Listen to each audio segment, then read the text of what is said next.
Good morning student. Last class तक बेटा हमने चैप्टर नंबर 9 कंप्लीट कर लिया था, ईएमआई। ठीक है, और उसका last topic mutual induction and coefficient of mutual induction, वो भी हमारा डिस्कस हो गया था। हम बात करेंगे नया chapter number 10, alternating current, AC. Alternating current की हम बात करेंगे, एसी की। हम टाइप्स ऑफ करंट की बात करें तो दो टाइप की करंट हम पढ़ेंगे, डीसी और एसी। ठीक है ना, डीसी और एसी। करंट की बात हमने फिफ्थ चैप्टर में भी कर ली थी। Electric current is the rate of flow of charge. Rate of flow of charge is called electric current. There are two types of current, DC और एसी। ठीक है, डीसी डायरेक्ट करंट होती है और इसको हम बोलते हैं अल्टरनेटिंग करंट। ठीक है, और जनरली हम डीसी और एसी बोलते हैं। आपके पास जो सेल और बैटरी होती है उसकी जो ईएमएफ और करंट की बात करें तो वो डीसी होती है। आप जो सेल बनाते हो या जो बैटरी बनाते हो उसकी जो करंट या वोल्टेज की बात करते हैं तो वो डायरेक्ट करंट या वोल्टेज होती है, डीसी होती है। और इसको कैसे हम डिफाइन करते हैं, करंट या वोल्टेज दोनों की बात करें, हम डीसी करंट या डीसी वोल्टेज की बात करें तो करंट या वोल्टेज का मैग्नीट्यूड और डायरेक्शन टाइम के अकॉर्डिंग वेरी नहीं करे।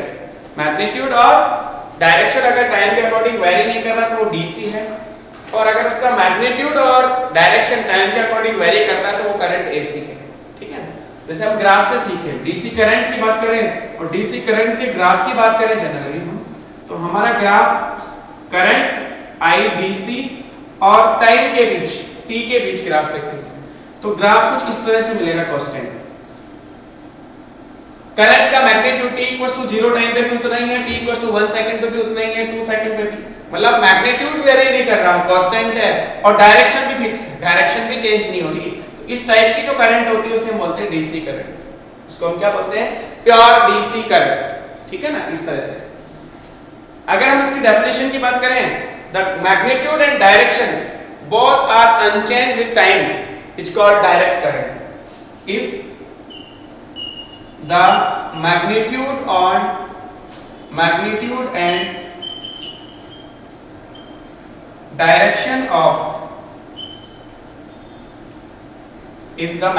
and direction of current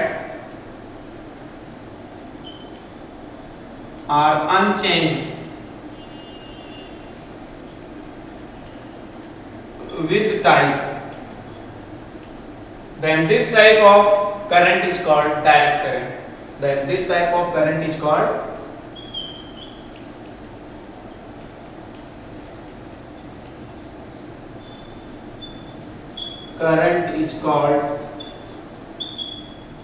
direct current, DC current. ठीक है, बहुत सिंपल। इसके एग्जांपल बैटरी और सेल। अल्टरनेटिंग करंट, ये हम तीन टाइप की पढ़ेंगे। पहला हम साइनसोइडल एसी, दूसरा स्क्वायर एसी और ट्रायंगुलर एसी। ठीक है, अपने कोर्स में केवल साइनसोइडल एसी है। हमारे कोर्स में कौन सी करंट की बात करेंगे हम, अल्टरनेटिंग करंट, साइनसोइडल। तो जो फर्स्ट है sinusoidal alternating current, sinusoidal AC, उसकी इक्वेशन भी आपको ध्यान में रखनी है, I equals to I naught sine omega t. Sinusoidal AC जो है उसकी इक्वेशन इस टाइप की होगी। अल्टरनेटिंग करंट की जो इक्वेशन, इसको अल्टरनेटिंग करंट की इक्वेशन ही बोलेंगे, साइनसोइडल नहीं बोलते हैं। एक्चुअल में कोर्स में साइनसोइडल है, इसलिए हम करंट की, अल्टरनेटिंग करंट की इक्वेशन यही लिखेंगे, I equals to I naught sine omega t. ऐसा तो कुछ आपने एसएचएम में पढ़ा 11th क्लास में, Y equals to Y naught sine omega t. Displacement of SHM, particle के एसएचएम करते हुए पार्टिकल के डिस्प्लेसमेंट की इक्वेशन पढ़ी है, Y equals to Y naught sine omega t. वैसे ही, और उसका ग्राफ भी वैसे ही बनना है। जैसे मैं I और T के बीच ग्राफ खींचूं, ये अभी आपने ग्राफ देखा है, तो इस वाले ग्राफ में आपको क्या मिलेगा कि जो मैग्नीट्यूड है करंट का और डायरेक्शन दोनों चेंज होंगे। If the magnitude and direction of the current are change with time, अगर टाइम के अकॉर्डिंग वो चेंज होती है तो वो कौन सी करंट होती है बेटा, अल्टरनेटिंग करंट। एक्स एक्सिस पे आपने टाइम दिया हुआ है t, और वाई एक्सिस पे आपने करंट दी हुई है, एसी करंट, IAC। अगर आप इसका ग्राफ देखते हो, t इक्वल्स टू 0 टाइम पे I की वैल्यू 0 होगी, स्मॉल t की वैल्यू 0 पुट करना, ये वैल्यू 0 होगी। t/4 पे मैक्सिमम होती है, t/2 पे फिर 0, 3t/4 पे माइनस, इस तरह से एक साइकिल कंप्लीट होती है। यहाँ पे t equals to 0 time, t/4 पे करंट मैक्सिमम हो गई, फिर t/2 पे 0 हो गई, फिर 3t/4 पे माइनस होगी, और t पे फिर से 0 हो जाती है।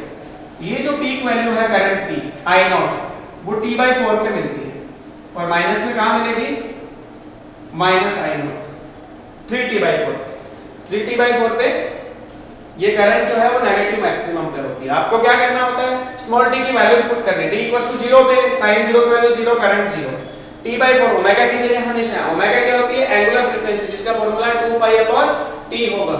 एंगुलर फ्रीक्वेंसी का फार्मूला 2π/t एंगुलर वेलोसिटी भी बोलते हैं इसको। तो अगर मैं ओमेगा की जगह 2π/t पुट कर दूं स्मॉल t की वैल्यू 0 पुट करी 0 आ गई करंट t/4 पुट करा तो ये sin π/2 का 1 हो जाएगा I0 मैक्सिमम करंट। उसके बाद t/2 पे फिर ये sin π हो जाता है 0 आ जाता है 3t/4 पे माइनस में आता है फिर t पे वापस 0 हो जाता है। तो इस तरह से एक साइकिल के लिए अगर अपन साइन ग्राफ खींचे साइनसोइडल एसी का तो इस टाइप से बनता है और उसकी इक्वेशन ये होती है। अगर अपन वोल्टेज की बात करें तो आपने इक्वेशन लिखी करंट की वोल्टेज की इक्वेशन लिखी जाती है V = V0 sin ωt V0 sin ωt ये वोल्टेज की इक्वेशन होती है जहां V0 आपकी पीक वैल्यू है V जो है instantaneous voltage instantaneous AC voltage omega angular frequency और इंस्टेंट t ठीक है ना। तो इस चीज का ध्यान रखना है ये आपकी इंस्टेंटेनियस वैल्यू है और ये आपकी पीक वैल्यू है। इसको बोला जाता है peak voltage of alternating voltage ठीक है ना। अल्टरनेटिंग वोल्टेज भी बोलते हैं। ओमेगा जो है वो एंगुलर फ्रीक्वेंसी ओमेगा क्या है आपकी एंगुलर फ्रीक्वेंसी इसका फार्मूला 2π/t याद रखिए। तो साइनसोइडल करंट या वोल्टेज की बात करें तो करंट की equation I = I0 sin ωt ध्यान में रखनी है और वोल्टेज की equation V = V0 sin ωt ध्यान में रखनी है। इफ इनिशियल फेज 0 अगर इनिशियल फेज कुछ होता है प्लस माइनस तो ये इक्वेशन थोड़ी सी चेंज होती है। वोल्टेज की इक्वेशन लिखी जाएगी V0 sin ωt + 5 sin ωt + 5। अगर 5 की वैल्यू पॉजिटिव है तो ग्राफ आपका ऊपर से स्टार्ट होगा ओरिजिन से स्टार्ट नहीं होगा ऊपर से स्टार्ट होगा। 5 की वैल्यू नेगेटिव है तो आपका ग्राफ नीचे से स्टार्ट होगा माइनस से और 0 है तो इस कंडीशन में ओरिजिन से ही स्टार्ट होता है। इस कंडीशन में आपका ग्राफ ओरिजिन से ही स्टार्ट होता है। तो ये 5 की फॉर्म में भी होता है कई बार इनिशियल फेज होगा 5 तो करंट में भी हो सकता है और वोल्टेज में भी हो सकता है जिसको अपन फेज डिफरेंस भी बोलते हैं। 5 को अपन फेज डिफरेंस ही बोलेंगे। वोल्टेज और करंट का ग्राफ साथ में बनाना और उनके बीच कुछ फेज डिफरेंस हो तो उस कंडीशन में हमें ध्यान रखना है। अब जैसे मैंने इक्वेशन लिखी ये वाली और ये वाली तो ये वाली जो वोल्टेज की इक्वेशन है वो करंट से 5 फेज डिफरेंस आ गए करंट से 5 फेज डिफरेंस आ गए। ये ऐसा 11th में हम डिस्कस कर चुके दोबारा हम डिस्कस कर लेंगे कोई दिक्कत नहीं। जब हम आगे फेजर डायग्राम बनाएंगे तो सब ये साइनसोइडल ग्राफ बनाने होते हैं। अब चलो अल्टरनेटिंग की तो आपने बात कर ली। अपन बात करें स्क्वायर एसी तो उसके ग्राफ और इक्वेशन भी देख लेते हैं।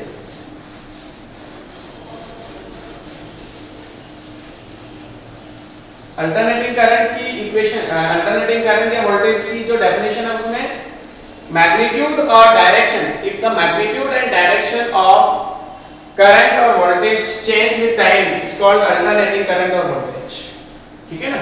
अगर दोनों चीज वेरी करती है ग्राफ से देख लिया आपने आपका मैग्नीट्यूड भी वेरी कर रहा था और आपकी डायरेक्शन भी वेरी कर रही थी तो दोनों चेंज हो रहे हैं इसका मतलब अल्टरनेटिंग करंट या वोल्टेज ठीक है ना। इस तरह से ध्यान रखना। सेकंड टाइप जो है वो square AC alternating current square alternating current की बात करें तो उसका ग्राफ कुछ इस टाइप से मिलेगा आपको। एक्स एक्स पे आपको टाइम लेना है वाई एक्सिस पे करंट की बात करें तो आई लेनी। स्क्वायर एसी का ग्राफ जो है वो इस टाइप से देखना है। यहां t/2 टाइम पे ये t पे एक साइकिल कंप्लीट ये 0 पे यहाँ पे सपोज करंट I0 है और यहाँ पे -I0 है तो 0 से t/2 में आपकी करंट जो है वो I0 है कांस्टेंट है यहाँ तक और t/2 से t में आपकी करंट है -I0।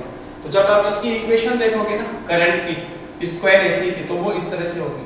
I0 आपकी है 0 is less than small t is less than t/2 के लिए और -I0 आपकी वैल्यू है 0 is less t/2 is less than equals to small t is less than equals to capital T। 0 से t/2 से capital T में minus में है वैल्यू और t 0 से t/2 में प्लस। तो स्क्वायर एसी का ग्राफ कुछ इस तरह से देखोगे।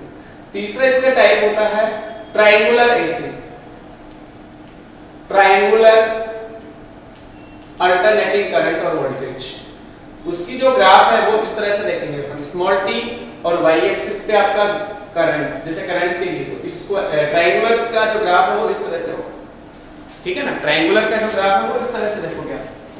इसमें क्या है कि t equals to 0 time graph की वैल्यू, करंट की वैल्यू 0 है और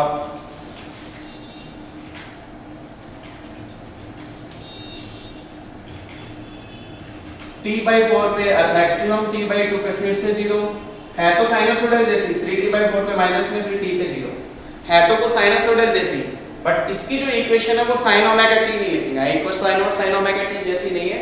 इसकी इक्वेशन फाइंड आउट करने के लिए 0 से t/4 की अलग से इक्वेशन निकाल लेंगे लाइन की इक्वेशन से, t/4 से t 3t/4 अलग इक्वेशन निकाल लेंगे और 3t/4 से t की इक्वेशन अलग कैलकुलेट कर लेंगे। इस तरह से एक कंप्लीट साइकिल की इक्वेशन अपन लिख सकते हैं। वैसे ये अपने कोर्स में नहीं है दोनों, केवल आपको ध्यान में रखना है कि ट्रायंगुलर एसी का ग्राफ ऐसा होगा और स्क्वायर एसी का ग्राफ ऐसा होगा। अपन बात करते हैं एवरेज करंट की। अपन कोर्स में साइनसोइडल एसी पढ़ते हैं तो उसकी एवरेज वैल्यू निकालते हैं एक साइकिल की, average value of alternating current for one complete one cycle. अगला आपका टॉपिक है average value, average value of alternating